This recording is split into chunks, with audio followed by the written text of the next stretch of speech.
दोस्तों नमस्कार। मैं आलोक शुक्ला अपने YouTube चैनल पर आपका स्वागत करता हूं। नक्सलवाद की कहानी में अभी तक हम देख चुके हैं कि नक्सलवाद को पश्चिम बंगाल में किस तरह वहां की ज्योति बसु सरकार ने समाप्त किया और कैसे इसके बाद नक्सलवाद ने सेंट्रल इंडिया के वन क्षेत्रों पर लगभग कब्जा ही कर लिया। नक्सली हिंसात्मक घटनाओं की भयावहता को हम पिछले वीडियो में देख चुके हैं। आज मैं इस कहानी का तीसरा वीडियो लेकर आपके सामने उपस्थित हूं। आज के वीडियो में हम नक्सल प्रभावित क्षेत्रों में चुनावों के बारे में विस्तार से बात करेंगे। पर आगे बढ़ने के पहले मेरी चैनल को सब्सक्राइब जरूर कर लीजिए और बेल आइकॉन भी दबा दीजिए, जिससे आपको हर नए वीडियो का नोटिफिकेशन मिलता रहे। अगर वीडियो अच्छा लगे तो इसे लाइक और शेयर भी जरूर करिएगा। मैंने आपको पहले बताया था कि मैं घोर नक्सल प्रभावित राज्य छत्तीसगढ़ में अपने शासकीय कार्यकाल का लंबा समय बिता चुका हूं। मुझे सन 2008 में छत्तीसगढ़ विधानसभा चुनाव के समय राज्य के मुख्य निर्वाचन पदाधिकारी की जिम्मेदारी मिली थी। ये वो समय था जब पूरा बस्तर संभाग और लगभग पूरा सरगुजा संभाग नक्सलवाद की गिरफ्त में था। चुनाव आयोग का काम न केवल स्वतंत्र और निष्पक्ष चुनाव कराना है, बल्कि शांतिपूर्ण चुनाव कराना भी है। नक्सली हिंसा की गंभीर वारदातों के चलते इस समय चुनाव कराना एक बड़ी चुनौती था। मैं इस वीडियो के अगले कुछ मिनटों में इस चुनाव में नक्सली चुनौतियों के बारे में अपने स्वयं के अनुभव साझा कर रहा हूं। नक्सली चुनौती को देखते हुए चुनाव आयोग ने छत्तीसगढ़ में 2 चरणों में 14 और 20 नवंबर को मतदान कराने और चुनावों में बड़ी संख्या में पैरामेडिकल फोर्स डिप्लॉय करने का फैसला लिया। हालांकि फोर्स का डिप्लॉयमेंट प्रोफेशनल तरीके से पुलिस अधिकारियों द्वारा ही किया जा सकता है, लेकिन क्योंकि कानून के अनुसार चुनावों के समय सभी अधिकारी चुनाव आयोग के अधीन ही काम करते हैं, इसलिए फोर्स डिप्लॉयमेंट का अंतिम रूप से अनुमोदन भी चुनाव आयोग द्वारा ही किया जाता है। उस समय श्री विश्वरंजन छत्तीसगढ़ पुलिस के पुलिस महानिदेशक थे। वे मुझसे बहुत वरिष्ठ थे। उन्होंने चुनाव आयोग के साथ दिन प्रतिदिन का समन्वय करने की जिम्मेदारी 1983 बैच के वरिष्ठ पुलिस अधिकारी श्री गिरधारी नायक को दी थी। पुलिस के वरिष्ठ अधिकारियों का मानना था कि लगभग 1 माह के लिए इतनी अधिक फोर्स मिलने का फायदा उठाकर नक्सल विरोधी अभियान में तेजी लाई जा सकती है। लेकिन चुनाव आयोग का मुख्य उद्देश्य इस फोर्स का उपयोग केवल शांतिपूर्ण चुनाव कराने में ही था। इसका एक कारण यह भी है कि यही फोर्स अन्य राज्यों के चुनावों में भी उपयोग की जानी थी और कुछ ही महीने बाद होने वाले लोकसभा चुनावों में भी इसी फोर्स का उपयोग किया जाना था, और थकी हुई फोर्स का प्रभावी होना संभव नहीं लगता था। चुनाव आयोग की रणनीति लंबी लड़ाई की नहीं थी, बल्कि चुनाव करा के जल्दी से जल्दी क्षेत्र से बाहर निकल जाने की थी। इन रणनीतियों में समन्वय बिठाने का काम कठिन था। चुनाव आयोग में उस समय उप निर्वाचन आयुक्त श्री जय पी प्रकाश छत्तीसगढ़ के प्रभारी थे। उनकी आदत थी कि वे फोर्स डिप्लॉयमेंट के निर्णय किसी को भी डेलीगेट नहीं करते थे। वे स्वयं ही निर्णय लेना पसंद करते थे और उनके निर्णय पर भी अंतिम मोहर तीनों चुनाव आयुक्तों द्वारा लगाई जाती थी। इस कारण छत्तीसगढ़ पुलिस द्वारा बनाए गए डिप्लॉयमेंट प्लान में आयोग द्वारा कई बार फेरबदल किया गया। विश्वरंजन जी का घर मेरे पड़ोस में था। वे फिराक गोरखपुरी साहब के नाती हैं और स्वयं भी अच्छे कवि हैं और बहुत अच्छे पेंटर भी हैं। मेरी भी इन बातों में रुचि है। इस कारण चुनाव के पूर्व तक मेरे उनके साथ बड़े अच्छे संबंध थे। परंतु चुनावों के समय फोर्स डिप्लॉयमेंट के बारे में आयोग के फैसलों को उन्होंने अपने क्षेत्र में आयोग की दखलंदाजी माना और इसके लिए वे मुझे दोष देने लगे। उन्होंने इस बारे में पायोनियर अखबार में साक्षात्कार भी दिया था, जिसमें उन्होंने चुनाव आयोग के काम करने के तरीकों की बहुत बुराई की थी। इन घटनाओं के बारे में news website new power game ने भी छापा है। चुनाव आयोग उनसे नाराज हो गया था और 2009 में हुए लोकसभा चुनावों के समय आयोग ने श्री विश्वरंजन को हटाकर श्री अनिल नवानी को पुलिस महानिदेशक बना दिया था। चुनावों के बाद राज्य सरकार ने पुनः श्री विश्वरंजन को पुलिस महानिदेशक बनाया लेकिन उनके रवैये से सरकार भी परेशान थी, इसलिए सरकार ने भी कुछ समय बाद ही उन्हें हटा दिया। सरगुजा के मतदान में कई स्थानों पर गोलीबारी हुई। वहां के आईजी पर भी नक्सलियों ने गोली चलाई, परंतु गोली उनके सर को छूकर चली गई और उनकी जान बच गई। बस्तर में भेजी, गादीरास, दंतेवाड़ा में मर्दापाल और नारायणपुर के कुछ मतदान केंद्रों से नक्सलियों द्वारा 12 ईवीएम लूटने की घटनाएं सामने आई। लैंडमाइन ब्लास्ट में कुछ पुलिस जवान घायल भी हुए। एक ब्लास्ट भेजी थाना क्षेत्र में हुआ, दूसरा दंतेवाड़ा के चिंतलनार में हुआ। कांकेर के अंतागढ़ के पास नक्सलवादियों के हमले में एक सीआरपीएफ जवान की मृत्यु भी हुई। इस बीच चुनाव आयोग को इस बात की शिकायतें मिली कि बस्तर और दंतेवाड़ा के अनेक मतदान केंद्रों तक मतदान दल पहुंचे ही नहीं है और इन मतदान दलों ने दूर कहीं बैठकर ईवीएम में स्वयं ही वोट डाल दिए हैं। आयोग ने मुझे आदेश दिया कि मैं उन मतदान केंद्रों में जाकर जांच करूं और रिपोर्ट दूं। मैंने सरकार से अनुरोध किया कि इन दूरस्थ क्षेत्रों में जाने के लिए मुझे हेलीकॉप्टर दिया जाए, परंतु सरकार ने हेलीकॉप्टर खराब होने का बहाना कर दिया। इसके बाद आयोग ने एक हेलीकॉप्टर किराए पर लेकर मुझे दिया। मैंने पुलिस महानिदेशक को अपना कार्यक्रम औपचारिक रूप से भेजकर भ्रमण के समय पुलिस सुरक्षा देने का अनुरोध किया। श्री विश्वरंजन ने स्वयं फोन करके मुझे वहां न जाने की सलाह दी और यह भी कहा कि वे मेरी सुरक्षा की गारंटी नहीं ले सकते। मैंने उनसे विनम्रतापूर्वक कहा कि आयोग के आदेश का पालन करके मुझे वहां जाना तो होगा ही। अगले दिन जब मैं वहां जाने के लिए निकला तो अंतागढ़ में हेलीकॉप्टर को ईंधन लेने के लिए उतरना पड़ा। जब तक हेलीकॉप्टर में ईंधन भरा जा रहा था तब तक हम चाय पीने लगे। तभी पायलट ने आकर मुझसे कहा कि वहां उपस्थित पुलिस वालों ने उसे बताया है कि जहां हम जा रहे हैं वहां पर नक्सलवादी हेलीकॉप्टरों पर भी गोलियां चला रहे हैं। पायलट एक विदेशी था, उसने आगे जाने से इनकार कर दिया। बस्तर कलेक्टर पैकरा जी वहां आए हुए थे। उन्होंने कहा कि यदि मैं चाहूं तो इससे आगे वे मुझे मोटरसाइकिल पर ले जा सकते हैं। मैंने तुरंत ही हां कह दिया। काफी प्रयास के बाद भी कांकेर के पुलिस अधीक्षक से संपर्क नहीं हो पाया और मुझे पुलिस सुरक्षा नहीं दी गई। खैर, मैं बस्तर कलेक्टर और उस स्थान के पटवारियों को लेकर मोटरसाइकिल से उन गांव में गया जहां की शिकायत थी। मेरे साथ एक वीडियोग्राफर भी था। हमने वहां जाकर गांव के लोगों से वीडियो स्टेटमेंट रिकॉर्ड किए और पाया कि शिकायतें सही थी। चुनाव आयोग ने इन सभी स्थानों पर पुनर्मतदान के आदेश दिए। मेरी इस बात से राज्य के पुलिस के वरिष्ठ अधिकारी और शायद स्वयं मुख्यमंत्री जी भी मुझसे खफा थे।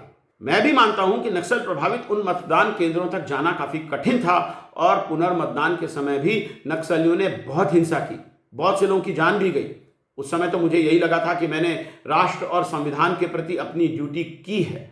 आज इतने दिनों बाद मैं कह नहीं सकता कि इतनी हिंसा के बीच उन स्थानों पर मतदान कराने का निर्णय सही था या गलत, परंतु चुनाव आयोग में काम करते हुए इस दुविधा से मुझे अनेकों बार गुजरना पड़ा है और हर बार मैंने अपनी ड्यूटी ही करने का प्रयास किया है। खैर, मेरे व्यक्तिगत अनुभवों की कहानी यहीं पर छोड़ते हैं और बात करते हैं कि चुनाव आयोग ने पूरे देश में नक्सल क्षेत्रों में चुनाव कराने के लिए कौन सी रणनीतियां अपनाई हैं और उनमें से कितनी सफल हुई है। नक्सलवादी क्योंकि प्रजातंत्र में विश्वास ही नहीं करते, इसलिए वे चुनाव का बहिष्कार करने का ऐलान करते हैं। वे ये भी कहते हैं कि अगर चुनाव के बाद किसी की उंगली पर अमिट स्याही लगी हुई दिखी तो उसकी उंगली काट दी जाएगी। इस बारे में द वायर पर 6 साल पुराने एक वीडियो का अंश देखिए। फिलहाल तो दक्षिणी बस्तर के दंतेवाड़ा लोकसभा क्षेत्र के सर्वाधिक नक्सल प्रभावित इलाके बीजापुर के कई गांवों में नक्सलियों ने चुनावों के बहिष्कार की बात कही है। साफ तौर पे उन्होंने कहा कि हम चुनावों के बारे में कोई बात नहीं कर सकते, वो हमारी तरफ से बाइकॉट है। चुनाव आयोग ने नक्सल प्रभावित राज्यों के मुख्य निर्वाचन अधिकारियों की बैठक करके इन क्षेत्रों के लिए रणनीति बनाई है। यह रणनीति प्रत्येक चुनावों के अनुभवों के साथ कुछ कुछ बदली है, पर इसका मूल तत्व बरकरार रहा है। इस नीति का एक पक्ष यह है कि आयोग मतदान दलों और पुलिस कर्मियों की सुरक्षा के प्रति बहुत संवेदनशील है, पर दूसरा पक्ष यह भी है कि मतदाताओं को अपने मताधिकार का प्रयोग करने का पूरा अवसर भी मिलना चाहिए। इन दोनों के बीच समन्वय बनाकर चलना काफी कठिन है, फिर भी आयोग ने कुछ कदम तो उठाए ही हैं। सुरक्षा के संबंध में आयोग ने जो कदम उठाए हैं उनमें ये बातें शामिल हैं। नक्सल क्षेत्रों में मतदान की अवधि कुछ कम करके मतदान दोपहर को 3 बजे ही बंद कर दिया जाता है। आयोग ने घोर नक्सल क्षेत्रों के दूरस्थ मतदान केंद्रों को सड़क किनारे स्थानांतरित करने का निर्णय भी लिया है। इसी तरह से नक्सल प्रभावित क्षेत्रों के कई मतदान केंद्रों को एक साथ मिलाकर एक ही स्थान पर अंतरित करने का निर्णय भी लिया गया है। इससे काफी पुलिस फोर्स को एक ही स्थान पर रखा जा सकता है। ये निर्देश दिए गए हैं कि मतदान दल मतदान की सुबह ही मतदान केंद्र पहुंचें और वहां पर रात न गुजारें। प्रायः देखा गया है कि नक्सली मतदान केंद्रों के जाने का रास्ता देखने के बाद मतदान दलों के वापस आने के समय पर आईईडी का ब्लास्ट करते हैं। इसलिए निर्देशों में कहा गया है कि मतदान दल जिस रास्ते से जाएं उस रास्ते से वापस न लौटकर अन्य रास्ते से लौटें। अक्सर नक्सल छोटे पुलों को ब्लास्ट करते हैं, जिससे पुल पार करते समय मतदान दलों और पुलिस कर्मियों को ले जाने वाली बस में ब्लास्ट हो जाए। इसे निपटने के लिए निर्देश दिए गए हैं कि पुलों के पहले सारे लोग बस से उतरकर पैदल ही पुल पार करें और पुल पार करने के बाद फिर से बस में बैठें। घोर नक्सली क्षेत्रों में बस के स्थान पर मोटरसाइकिलों से मतदान दलों को ले जाने का काम भी किया जाता है, जिससे ब्लास्ट की संभावना कम हो जाती है। झारखंड में लोकसभा चुनावों में मतदान दलों एवं पुलिस कर्मियों की नक्सली हमले में मृत्यु के समय इन स्टैंडर्ड ऑपरेटिंग प्रोसीजर्स का पालन न करने के बारे में एनडीटीवी के इस वीडियो में पत्रकार कुछ सवाल पूछ रहे हैं। This is the spot in Jharkhand's Dumka district where Naxals ambushed a polling party and cops on Thursday evening. The intensity of the explosion that they caused can be gauged by the condition of this bus and the crater that the explosives have caused. This is that entire bus that was blasted by Naxals, and as many as 8 people lost their lives, 12 are injured. Many questions are also being raised as to whether the administration was lax in anticipating an attack. Questions like why was the polling party not returning on foot as is the norm, as is the standard operating procedure in these areas? Why were helicopters not used to pick and drop poll officials? Why were bridges not combed in advance? Strategy which we had formulated for phase 3, that is yesterday's poll, probably there has been a deviation, and that is the reason why this incident happened, because the polling personnel and the security personnel, they were supposed to be on foot, not using this bus. अत्यंत दूरस्थ क्षेत्रों के लिए मतदान केंद्रों को लाने ले जाने के लिए हेलीकॉप्टरों का उपयोग भी किया जाता है। इस छोटे से वीडियो में नक्सल प्रभावित क्षेत्रों में अपनाए जाने वाली सारी रणनीतियों को बताना कठिन है, पर आप कुछ तो इन्हें समझ ही गए होंगे। डेक्कन हेरल्ड चैनल पर 2024 के लोकसभा चुनाव में छत्तीसगढ़ के बीजापुर के नक्सल प्रभावित क्षेत्रों में मतदान केंद्रों को हेलीकॉप्टर से रवाना होते हुए आप देख सकते हैं।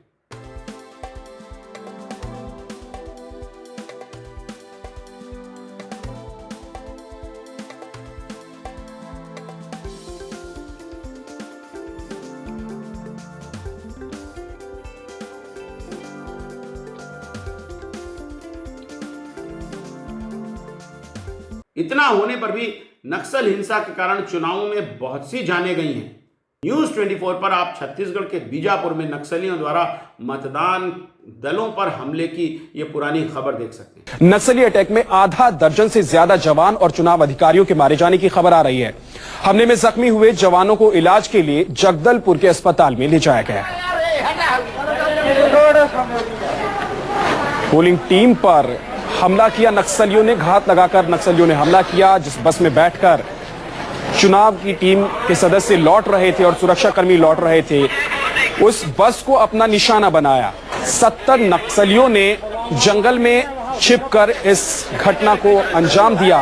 और आपको बता दें कि पोलिंग मशीन को लेकर यहां से लौट रहे पोलिंग टीम पर हमला किया गया।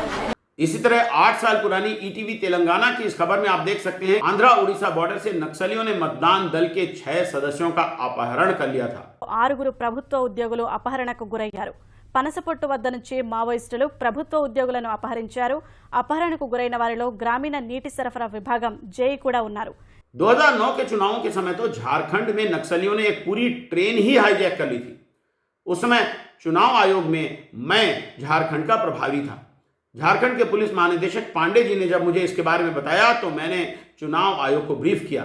तब किसी की समझ में नहीं आ रहा था कि इससे कैसे निपटा जाए। इसके बाद भारतीय वायुसेना से संपर्क कर ट्रेन के ऊपर से कई हेलीकॉप्टर उड़ाए गए। कुछ पत्रकार जो नक्सलियों से बात कर सकते थे, उनके माध्यम से खबर भिजवाई गई कि ट्रेन के बाहर नक्सलियों पर हवाई हमला किया जा सकता है। इसके बाद नक्सलियों ने ट्रेन को जाने दिया और यात्रियों की जान बच गई। देखिए जागरण टीवी पर इस बारे में एक रिपोर्ट। बहुत कम लोगों को पता है कि भारत में भी एक ट्रेन हाईजैक हो चुकी है। बात है 22 अप्रैल 2009 की। भाकपा माओवादी संगठन ने झारखंड बिहार बंद का ऐलान किया था। इस दौरान माओवादियों ने लातेहार जिले के हेगड़ा स्टेशन पर बीडीएम सवारी ट्रेन को हाईजैक कर लिया। ट्रेन में तब 500 से ज्यादा यात्री सवार थे। उस समय माओवादियों ने रेल प्रबंधन से पत्रकारों के माध्यम से बातचीत की थी। बाद में पलामू जिला मुख्यालय से पहुंचे पत्रकारों के एक दल के समझाने के बाद ट्रेन को मुक्त किया गया। जहां एक और चुनाव आयोग सुरक्षा के ये सारे उपाय करता है, वहीं दूसरी ओर यह भी विचार करने की बात है कि इन उपायों के कारण मतदाताओं पर क्या असर होता है। मतदान की अवधि कम करने से और मतदान केंद्र दूर ले जाने से मतदाताओं को कठिनाई तो होती ही है। चुनावों के बाद क्षेत्र में पुलिस कर्मियों की संख्या भी कम हो जाती है और नक्सलियों को गांव में लोगों से बदला लेने का अवसर भी मिल जाता है। ऐसे में क्या बड़ी संख्या में पुलिस फोर्स लगाकर चुनाव कराने से वास्तविक प्रजातंत्र की रक्षा हो सकती है? ये एक विचारणीय प्रश्न है। अच्छा ये है कि देश में नक्सलवाद का प्रभाव अब कम होता दिख रहा है और नक्सली क्षेत्रों में भी लोग चुनावों में बढ़ चढ़कर हिस्सा ले रहे हैं। इसे हम प्रजातंत्र की जीत के रूप में देख सकते हैं। आज के लिए इतना ही। नमस्कार।